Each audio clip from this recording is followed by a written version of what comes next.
You're great, but I can't do it. I might just hurt myself. The champagne bottle shattered against the marble wall, crystal shards exploding across the penthouse suite. Minjun and Jaewon stood frozen, watching another woman scramble for her clothes with panic in her eyes. I'm sorry. I can't, she gasped, nearly tripping over her heels. You're amazing, but this won't work. I could actually get hurt. The door slammed. Silence filled the room like poison gas. Minjun poured himself scotch, his hand trembling with rage and humiliation. That was the seventh woman in 3 months. 7 different excuses that all meant the same thing. He was a freak. His phone buzzed. Dong-hyun, his right-hand man. Boss, Milenov's people are at the docks. Need you now. Minjun threw the phone across the room. For once, the organization could handle itself. Have you ever wanted something so badly that every part of your life seemed perfect except for that one thing? That one piece that no amount of money or power could fix. Minjun had everything a man could want, but the one thing he needed most kept slipping through his fingers like water. And what he didn't know was that his search for answers was about to lead him down a path that would cost lives, shatter empires, and force him to choose between love and survival. If this story grips you the way it's gripping Minjun right now, do me a favor and hit that like button. Subscribe to Madeline Stories because we're building something special here, a community that craves real, raw, emotional storytelling. Share this with someone who needs to hear a story about broken people finding each other in the darkness. Your support keeps these stories coming. He drained the glass and poured another, his mind spiraling back to where it all started going wrong. 3 days ago, everything seemed different. 3 days ago, he'd actually had hope. The memory hit him like a freight train. He'd been sitting in the back office of the Crimson Lotus Casino, reviewing the week's numbers when Dong-hyun walked in with that grin that always meant trouble. Boss, you got to see this new girl at Onyx, Dong-hyun had said, dropping into the leather chair. Body like you wouldn't believe. Not interested, Minjun had muttered, not looking up from the ledger. Come on, man. You've been locked up in here for weeks. When's the last time you even tried? 2 weeks ago. It didn't work out. That lawyer chick? What happened? Minjun's jaw had tightened. Same thing that always happens. Dong-hyun went quiet. He was one of 3 people who knew about Minjun's problem, the curse that made him look like a god but left him more alone than any man should be. Boss, you can't give up. There's someone out there who... Drop it, Dong-hyun. But Dong-hyun didn't drop it. He spent the next hour insisting they hit Onyx, the high-end gentlemen's club on the Lower East Side. Finally, just to shut him up, Minjun agreed. That night, Minjun had walked into Onyx wearing a black suit that cost more than most people's monthly rent. The place was packed with Wall Street types and Russian businessmen. Red lights pulsed, music throbbed, women moved through the crowd like predators stalking prey. Table 12? Boss? Dong-hyun said, leading him to the VIP section. Minjun ordered whiskey and tried to ignore the hollow feeling in his chest. He'd built an empire by 30. He had money, power, respect. And he couldn't keep a woman for more than an hour once things progressed beyond drinks. Then the lights dimmed. A spotlight hit the main stage and the DJ's voice boomed through the speakers. The woman who walked out made Minjun forget how to breathe. She moved like water, graceful and unstoppable. The stage lights caught her dark skin perfectly. Her eyes scanned the crowd with the confidence of someone who knew exactly what she was doing and didn't apologize for it. That's her, Dong-hyun whispered. Tyra Smith. Been here 2 months. Every guy in the city is trying to get a private dance. Nobody gets one unless she wants to give it. Minjun watched her work the pole, defying gravity, and something shifted in his chest. Not just lust, though there was plenty of that, but recognition. She had the same look he did, the look of someone who'd survived things that should have broken them. When her set ended, she walked off stage and headed straight for the bar. Minjun found himself standing before he realized what he was doing. "Boss, where are you going?" Donghyun called after him. Minjun didn't answer. He withdrew through the crowd, his heart pounding in a way it hadn't in years. When he reached the bar, she was ordering water, her back to him. "Can I buy you a real drink?" Minjun asked. She turned slowly, sizing him up with eyes that missed nothing. "I don't drink on the clock and I don't do lap dances for strangers, if that's what you're thinking." "I'm not." "Then what do you want?" Minjun smiled. 5 minutes of conversation. That's all. Tyra studied him for a long moment, and he could see her mind working, calculating risk versus reward. Finally, she nodded toward an empty booth in the corner. 5 minutes. Clocks ticking. They sat across from each other, and up close she was even more striking. But it was her eyes that got him. They were old eyes that had seen too much too soon. "You're Minjun," she said. It wasn't a question. "You know who I am?" "Everyone knows who you are." "Question is, why is the most powerful man in Lower Manhattan sitting in a strip club looking like someone killed his dog?" Minjun laughed despite himself. "That obvious? You've got that look. Like you're searching for something you're not sure exists." She leaned back, crossing her arms. "Let me guess. You're used to getting everything you want. But there's one thing that keeps slipping through your fingers. You a psychic now?" "I read people. It's how I survive." She tilted her head. "So what is it? Power? More money? Can't be that. Men like you always want what they can't have. And you can't have love. Not real love. Not when everyone's either afraid of you or trying to use you." The accuracy of her words hit Minjun like a punch to the gut. She stood up. "Your 5 minutes are up." "Wait." Minjun pulled out his wallet and extracted a card. "Tomorrow night. Dinner. Anywhere you want. No expectations. No strings." Tyra stared at the card like it might bite her. "Why?" "Because in the last 5 minutes, you've been more real with me than anyone has in months. And because I think you're tired of pretending too." She took the card, her fingers brushing his for just a second. "One dinner. But I'm carrying mace, and I know how to use it. Wouldn't expect anything less." She walked away, and Minjun watched her disappear into the crowd, feeling something he hadn't felt in a long time. Hope. Dangerous, stupid hope. He had no idea that accepting that dinner invitation would set off a chain of events that would leave 3 people dead, his organization in chaos, and both their lives hanging by a thread. The next evening, Minjun stood outside Le Séraphin, one of the most exclusive restaurants in Central Park South, checking his watch for the third time. 7:45. She was 15 minutes late, and he was starting to think she wouldn't show. Then a yellow cab pulled up, and Tyra stepped out wearing a simple black dress that somehow made her look more elegant than all the designer-clad women he'd dated. She walked up to him with that same confidence from the club, but he noticed her hand gripping her purse a little too tight. "You actually came," Minjun said. "I almost didn't." She looked up at the restaurant's gleaming entrance. "This place has a 6-month waiting list." "Not for me." "Right. Because you're Minjun." There was something in her voice he couldn't read. Not quite mockery, not quite admiration. Inside, the maitre d' practically bowed as he led them to a private corner table overlooking Central Park. Minjun ordered wine. Tyra ordered water again. "You really don't drink?" he asked. "My mother was an alcoholic. Watched her drink herself to death by the time I was 16. She said it matter-of-factly, like she was reading a grocery list. Figured I'd skip that particular family tradition." Minjun set down his wine glass. "I'm sorry." "Don't be. It made me who I am." She studied the menu. "So what's your damage? And don't tell me you don't have any. Nobody sits alone in strip clubs with that look unless they're running from something." Minjun laughed.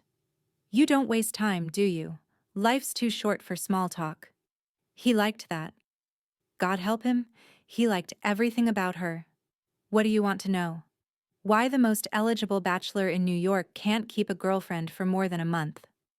The blogs are full of theories. Some say you're gay. Some say you're secretly married. My favorite is that you're actually a vampire. And what do you think? Tyra leaned forward, her eyes locked on his. I think you've got a secret that scares people away. And I think it's eating you alive. The waiter arrived with appetizers, saving Minjun from having to answer. And they ate in silence for a moment, but he could feel her watching him, waiting. You're right, he finally said. I have a problem. Physical thing. It makes relationships complicated. How complicated? Minjun shifted uncomfortably. He'd never discussed this so directly with anyone except doctors. Complicated enough that 7 women have walked out on me in the last 3 months. Complicated enough that I've stopped trying. Tyra didn't flinch, didn't look away. And you think I'm going to be different? I don't know. Maybe. You seem like someone who doesn't scare easy. Don't confuse fearless with stupid, Minjun. I'm neither. She set down her fork. But I'll make you a deal. You tell me the truth about what we're really doing here, and I'll decide if I'm staying or walking. Minjun took a deep breath. This was it. The moment where it all fell apart or somehow, impossibly, came together. I'm tired of being alone. I'm tired of women who want me for my money or my power or the thrill of dating someone dangerous. I saw you on that stage, and I saw someone real.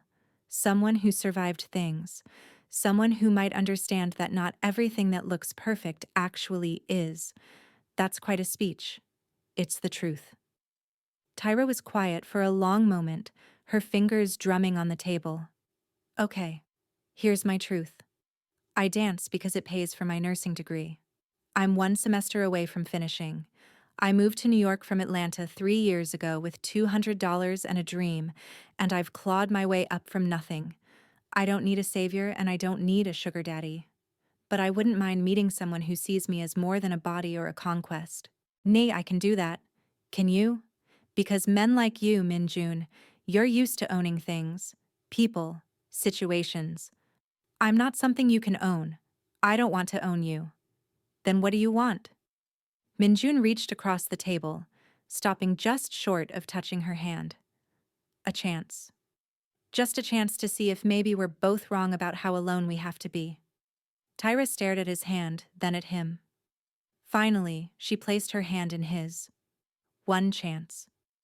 But the second you lie to me, the second you try to control me, I'm gone. Understood?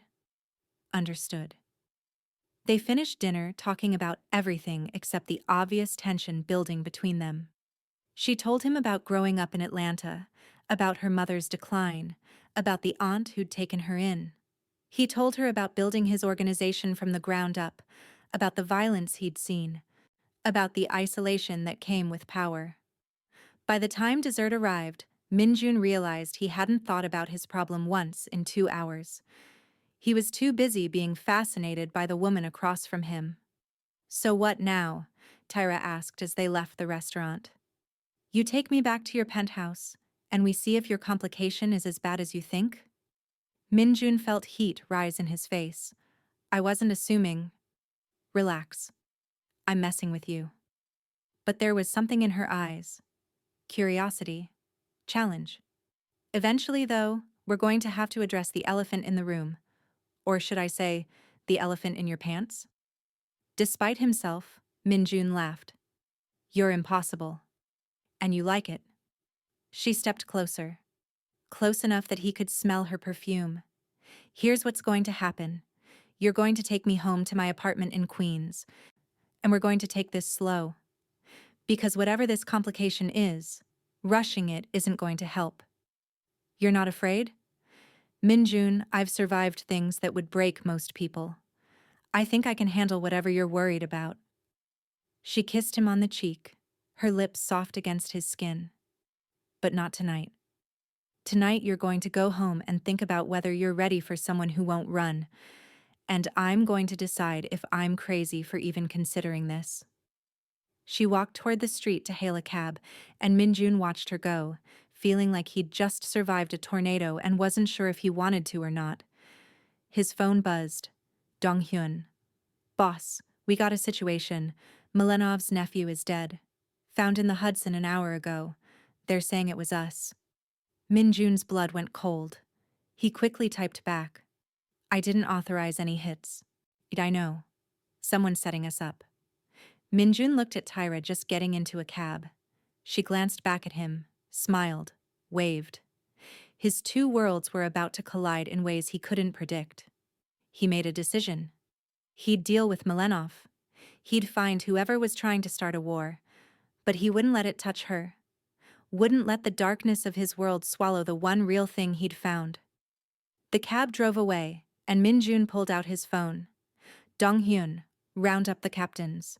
Emergency meeting at the warehouse in 1 hour, and get Shung Ho to pull security footage from every camera within 5 blocks of where they found the body. Someone's playing games, and I want to know who. The next 2 days were a blur of meetings, threats, and tense negotiations. The Milenov family was out for blood. Minjun had to prove his innocence while simultaneously investigating who'd actually killed their nephew.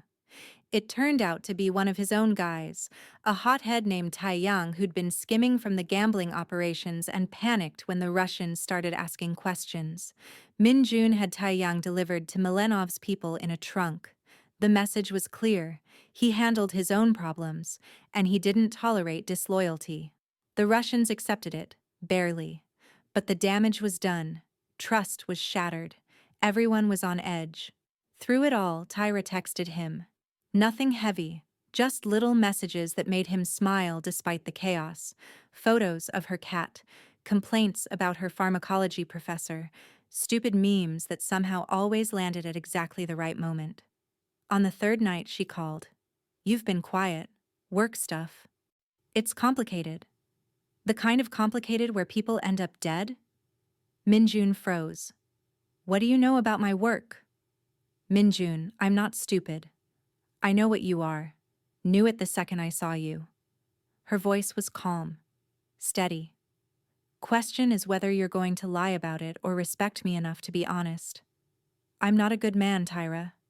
Did I ask if you were good? I asked if you were going to be honest. Minjun sat down on his couch, suddenly exhausted. Yes. The kind of complicated where people end up dead. Someone tried to start a war between my organization and the Russians. I handled it, but it was close. Are you safe? For now. Then come over. I'm making dinner, and you sound like you need to eat something that isn't takeout from a container. Minjun shouldn't have gone. He had a dozen fires to put out, a dozen loose ends to tie up. But he found himself in his car, driving to Queens, parking outside a modest apartment building that probably cost less per month than he spent on suits. Tyra buzzed him up to the 3rd floor. Her apartment was tiny but immaculate, books everywhere, medical textbooks stacked on the coffee table, the smell of something delicious coming from the kitchen. Sit, she ordered, pointing to the couch. Food's almost ready. Minjun sat, feeling out of place in his expensive suit in her humble apartment, but also feeling something else, something like peace. She brought out plates of jerk chicken, rice and peas, plantains. My aunt's recipe. It's not fancy, but it's real.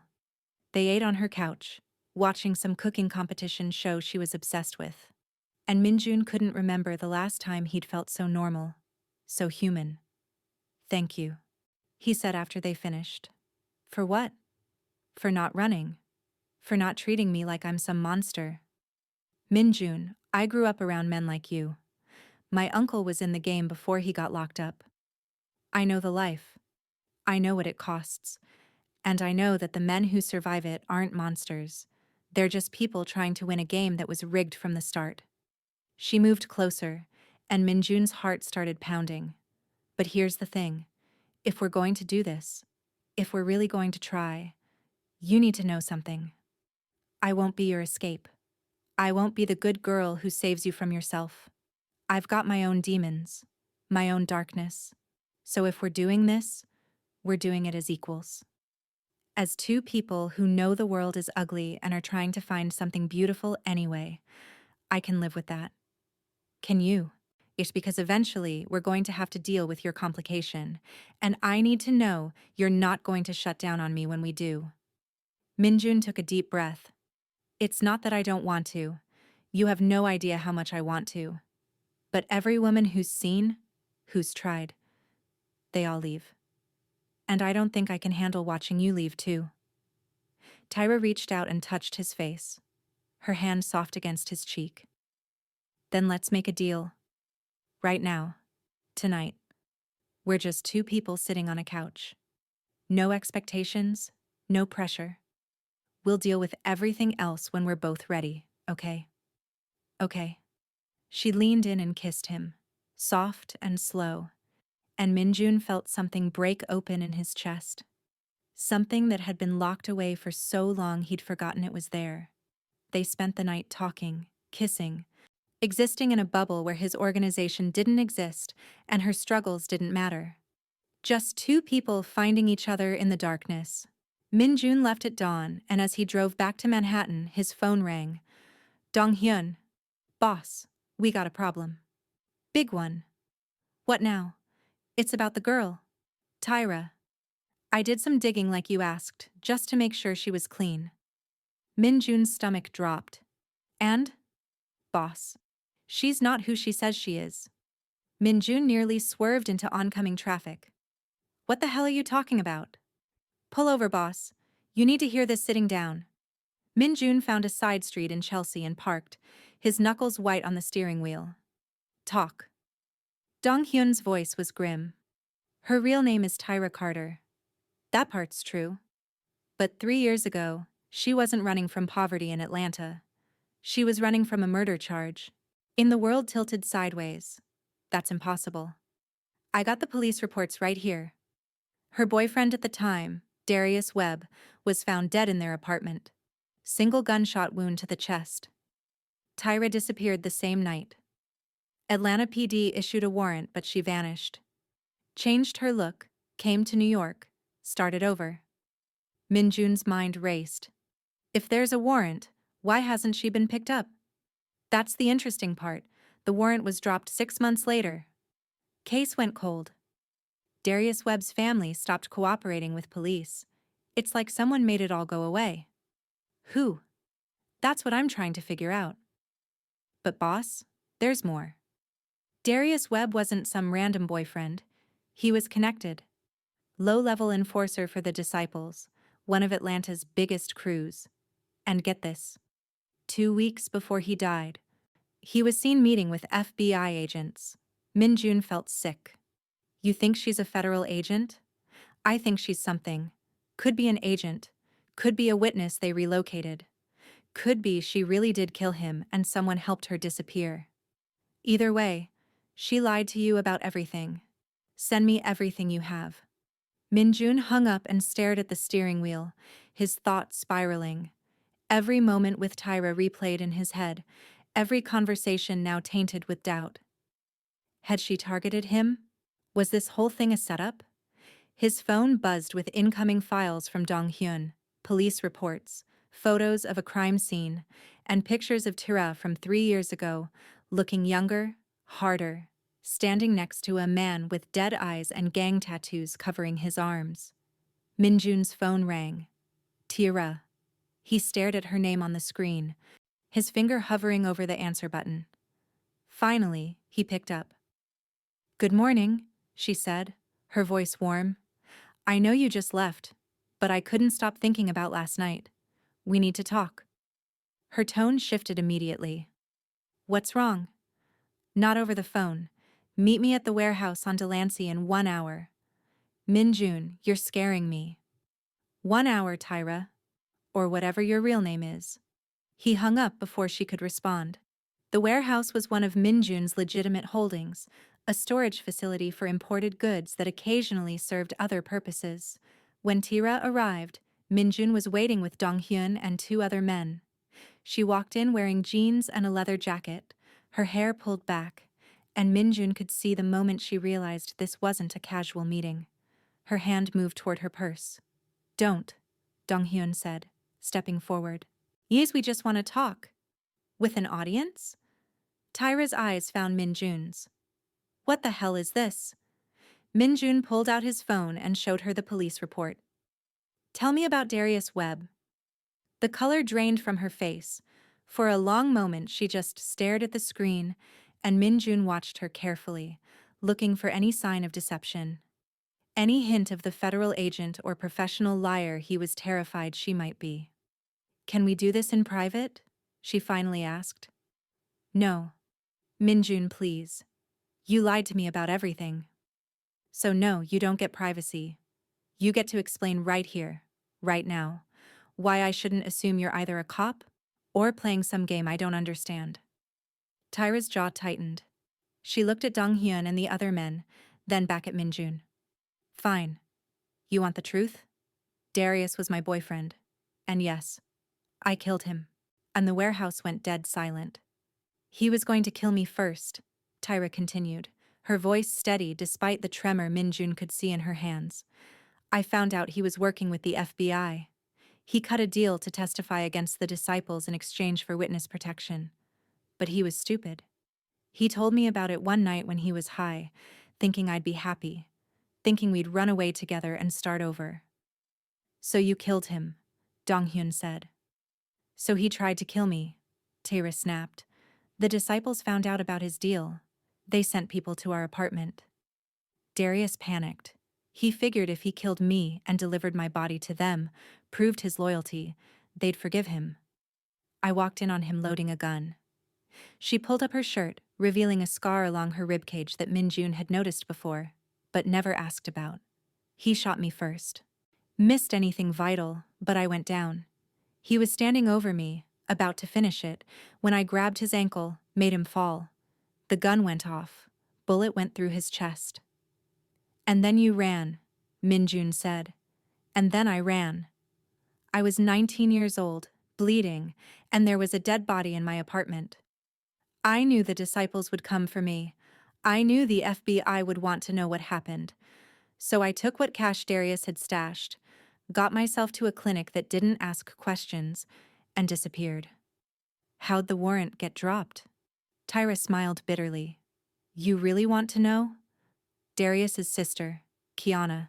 She's the only one who knew the truth about what he was planning. She told the police it was self-defense, that Darius had been violent before. She refused to cooperate with the investigation. Without her testimony and without me, and the DA couldn't make a case. Dong-hyun pulled up something on his tablet. Kiana Webb. Currently a paralegal in Atlanta. Clean record. He looked at Min-jun. It checks out. But Min-jun wasn't satisfied. Why not go to the police yourself if it was self-defense? Because I'm a black girl from the hood who killed her boyfriend, and he was about to be a federal witness. You think any jury was going to believe me? You think the disciples were going to let me live long enough to testify? Tyra's voice cracked. I did what I had to do to survive. Just like you've done things to survive in your world. Don't compare us. I never lied to you. Really? What about your complication? How long were you going to wait before telling me the truth about that? Or were you just hoping I'd figure it out and deal with it? Min-jun felt heat rise in his face. That's different. How? We both have secrets. We both have pasts we're not proud of. The only difference is, I didn't send my people to investigate you behind your back. You killed someone. So have you, Tyra shouted. Don't act like you're some innocent victim here. You run an organization that deals in violence every single day. You've ordered people beaten, maybe killed. But somehow my defending myself makes me the monster? The warehouse echoed with her words. Dong-hyun shifted uncomfortably. Min-jun felt his carefully constructed moral high ground crumbling beneath him. I didn't target you. I didn't seek you out. You came to me, remember? You sat at that bar and asked for 5 minutes. And I gave you a chance, because I thought maybe, just maybe, you were someone who could understand what it's like to live with ghosts. Min-jun wanted to stay angry, wanted to hold on to his righteous indignation. But looking at her, Seeing the pain and defiance in her eyes, he saw himself. Saw someone who'd done terrible things to stay alive and had been paying for it ever since. "Everyone out," he said. Dong-hyun hesitated. "Boss? Out. Now." Dong-hyun and the others filed out, leaving Min-jun and Tira alone in the vast empty warehouse.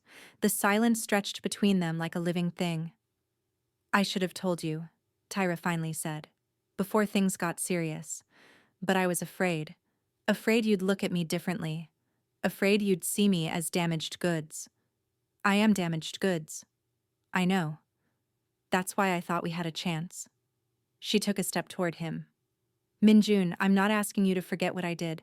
I'm not asking you to forgive me. But I am asking you to understand that I'm not the enemy here. I'm just a girl who's trying to outrun her past. Same as you." Min-jun closed his eyes. Every instinct told him to walk away, to cut his losses before things got more complicated. But there was another voice, quieter but more insistent, that whispered he'd never find anyone else who understood him like she did. "No more lies," he said. "About anything. I don't care how ugly the truth is. I need to know I can trust you. Same goes for you. Including telling me about this complication that's got you so twisted up." Min-jun took a deep breath. This was it. The moment he'd been dreading since that first dinner. "It's my size. I'm too big. Every woman I've been with, once things progress, they panic.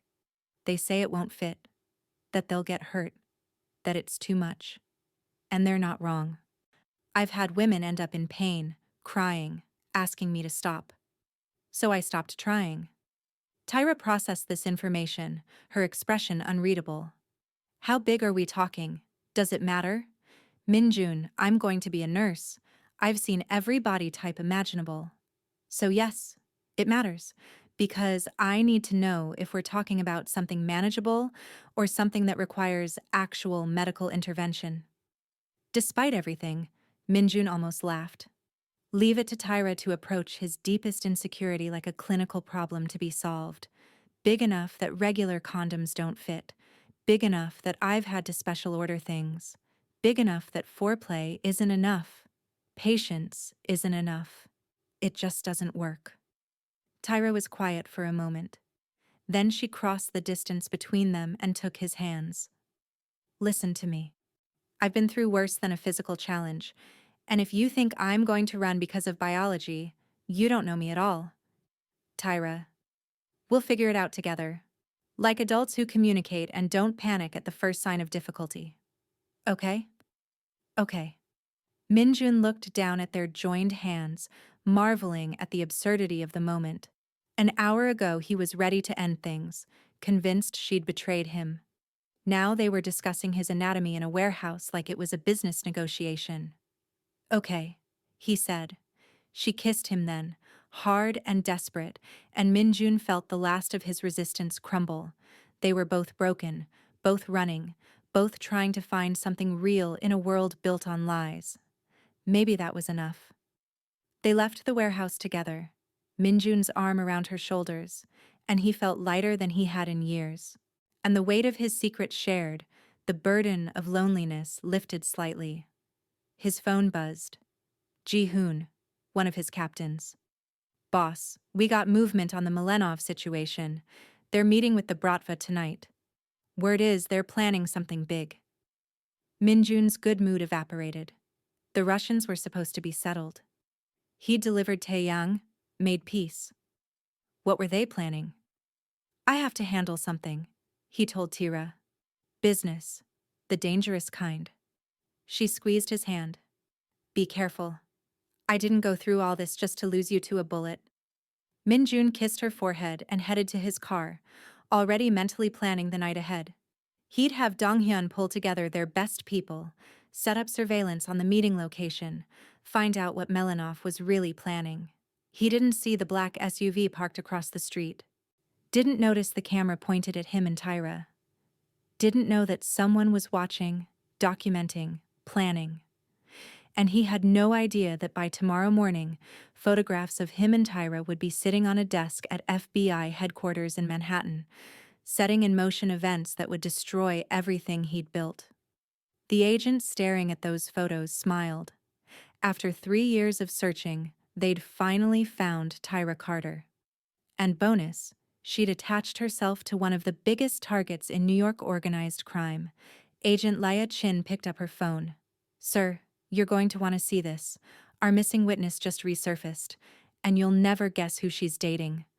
The wheels were in motion. The trap was set.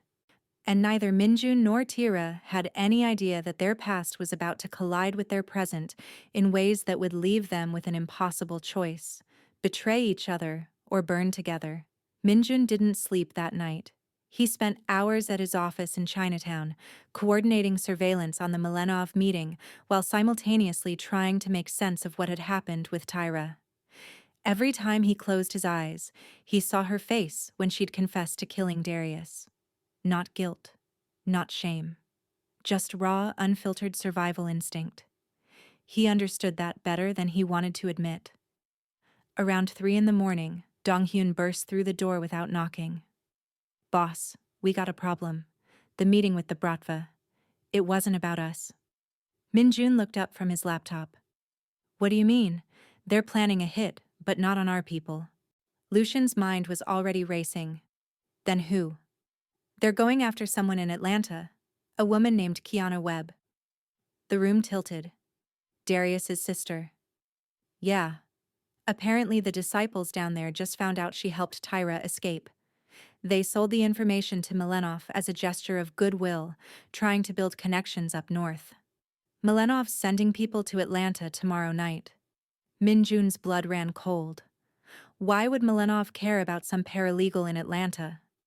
Because he knows about Tyra, boss. He knows she's with you. And he's using Kiana as leverage. How the hell does he know about Tyra? Dong-hyun pulled out his phone and showed Min-jun a series of photographs. Min-jun and Tyra leaving the warehouse together, kissing outside her apartment, having dinner at Le Séraphin, all time-stamped from the last few days. Someone's been watching you. And they sent these to Milenov yesterday. He reached out to the disciples, got the whole story about Darius and Kiana, and now he's making his move. Min-jun stood up so fast his chair toppled backward. "This is about the nephew. He never forgave me for Taeyang. He's going after Tira through Kiana. What do you want to do? Get everyone together. Every captain. Every soldier we can trust. We're going to Atlanta. Boss, that's disciples' territory. We go in there making moves. We'll start a war on 2 fronts. Then we start a war. I'm not letting him touch her family." Min-jun grabbed his jacket. "Get Tyra on the phone. She needs to know what's happening." But when Dong-hyun called Tyra's number, it went straight to voicemail. He tried 3 more times. Nothing. A sick feeling settled in Min-jun's stomach. Send someone to her apartment. Now. 20 minutes later, Min-jun got the call he'd been dreading. "Boss, she's not here. Place looks like she left in a hurry. Drawers open, closet half empty. Her cat's gone too." Min-jun felt like he'd been punched. She ran. Looks that way. But something didn't add up. Tyra wasn't a runner. She'd stood in that warehouse and confessed to murder rather than lie to him. She'd kissed him knowing everything was complicated and messy and dangerous. Why would she run now? Unless someone made her run? Min-jun's phone buzzed with a text from an unknown number. "We have your girlfriend. Come alone to Pier 34 in 1 hour or we start mailing her back to you in pieces. Tell anyone and she dies." "It's a trap," Dong-hyun said, reading over Min-jun's shoulder. Obviously, Min-jun was already moving toward the door. "You can't go alone. And I'm not leaving her with them." "Boss, think about this. They want you dead. This is Milenov's play. He takes out you and the girl, makes it look like a lover's quarrel gone wrong, and suddenly our organization is in chaos." Min-jun stopped at the door. Dong-hyun was right. This was exactly the kind of move Milenov would make. Efficient, brutal, designed to cause maximum damage. "So what do you suggest?" Dong-hyun smiled, and it wasn't a nice smile. I suggest we give him what he expects. You, alone, and desperate. What he won't expect is the 20 men we position around that pier before you get there. He'll have men watching for that. Then we get creative. They spent the next 40 minutes planning. Minjun's mind working through every possible scenario while his heart screamed at him to just get to Tyra. Finally, when they had something that might work. Minjun would go in alone as demanded, but Dong-hyun would have snipers positioned on neighboring buildings and a team ready to move in the water below the pier. Minjun arrived at Pier 34 with 5 minutes to spare. The old industrial dock was mostly abandoned, just rusted shipping containers and broken concrete. A single light illuminated the end of the pier where a figure stood waiting. Not Melanov. Someone Minjun didn't recognize. Young guy, maybe 25, with cold eyes and a gun held casually at his side. "Where is she?" Minjun called out. "Walk toward me." Slowly, hands where I can see them. Minjun did as instructed, every nerve on fire, his eyes scanning for any sign of Tyra. As he got closer, he saw her, tied to a chair behind a shipping container, duct tape over her mouth. Blood running from a cut above her eye. Their eyes met, and Minjun saw fury there, not fear. Even tied up and bleeding, Tyra looked ready to kill someone. "Here's what's going to happen," the young guy said. "You're going to get on your knees, and then I'm going to put a bullet in both of you. Melanov wants to send a message. Nobody crosses him and lives." Minjun's hand moved slowly toward his jacket. "Don't," the guy said, raising his gun. "I know you're armed. Drop it. Kick it over here." Minjun complied, the pistol sliding across the concrete. "Good. Now on your knees." Minjun knelt, his eyes never leaving Tyra's. She was trying to tell him something with her eyes, some message he couldn't quite read. The guy walked closer, his gun trained on Minjun's head. "Any last words?" "Yeah," Minjun said. "Now." The night exploded. Gunfire erupted from 3 different directions. The young guy's head snapped back, blood spray painting the container behind him. More shots rang out, taking down men Minjun hadn't even seen in the shadows. Dong-hyun and his team swarmed the pier, weapons drawn, moving with military precision. Minjun scrambled to his feet and ran to Tira, ripping the duct tape from her mouth as Dong-hyun cut her restraints. "You okay?" Minjun asked, his hands checking her for injuries. "I've been better," she gasped.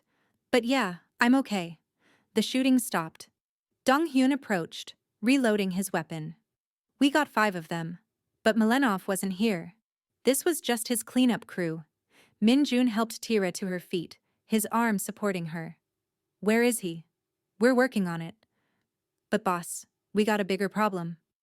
Dong-hyun pulled out his phone, showing Minjun a message. "The Atlanta team. They hit Kiana's apartment 20 minutes ago." Minjun's stomach dropped. "Is she?"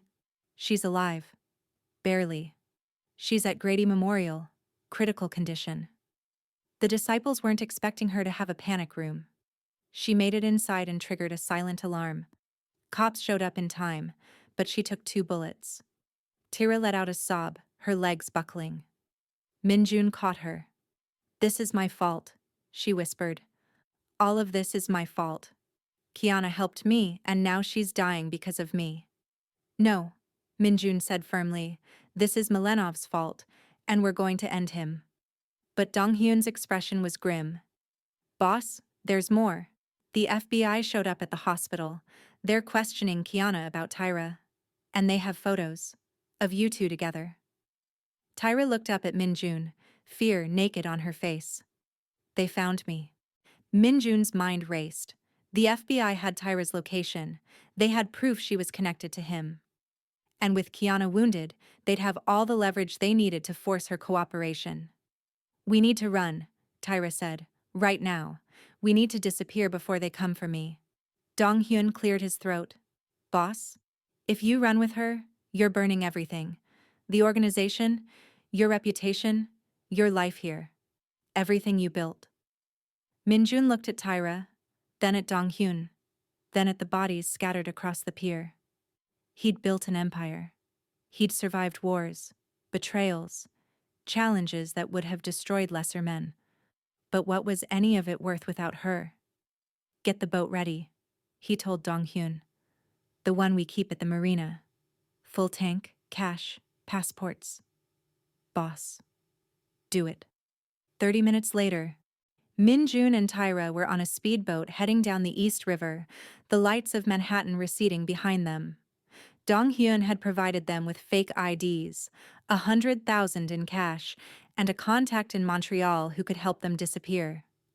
Tyra sat beside him, wrapped in his jacket, shivering despite the warm night. "I'm sorry," she said, "for all of this. Don't be. This isn't on you." But it is.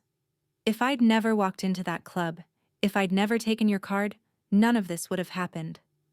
Min-jun cut the engine, letting the boat drift in the dark water. "Tyra, look at me." She turned, her eyes red from crying. "Before you, I was already dead. I had money, power, everything a man could want, and I was the loneliest person in the world. You didn't ruin my life. You gave me a reason to actually live it." She kissed him then, desperate and grateful, and Min-jun held her like she might disappear if he let go. "What do we do now?" she asked. "We disappear. We start over. We find somewhere Milenov and the FBI can't reach us." "And Kiana?" Min-jun pulled out his phone. He'd already thought of that. "I have people watching her hospital room. The moment she's stable enough to move, they'll relocate her. New identity, new city, new life. She'll be taken care of." Tira nodded, but Min-jun could see the guilt eating at her. "This isn't over," he said. "Milenov won't stop. He'll come for us." "I know, and the FBI won't stop either. I know that too. So we have two choices. We run forever, always looking over our shoulders. Or..." Tira looked at him, understanding dawning. "Or we fight back." The boat rocked gently beneath them. In the city that had been their home, now a distant glow on the horizon. Min-jun thought about everything he was leaving behind, his organization, his reputation, the empire he'd built from nothing. But looking at Tyra, he realized he wasn't losing anything that mattered. He was just choosing a different kind of empire, one built on something real. "Tell me the plan," Tyra said. And as the first light of dawn broke over the water, Min-jun began to explain how they were going to take down Milenov, clear Tira's name, and build a life that was actually worth living. It would require sacrifice. It would require risk. It would probably require doing things that would haunt them both. But for the first time in his life, Min-jun was fighting for something that mattered more than power or money or reputation. He was fighting for love. And he'd burn the whole world down before he let anyone take it from him. To be continued. Hit subscribe and turn on post notifications. See you again.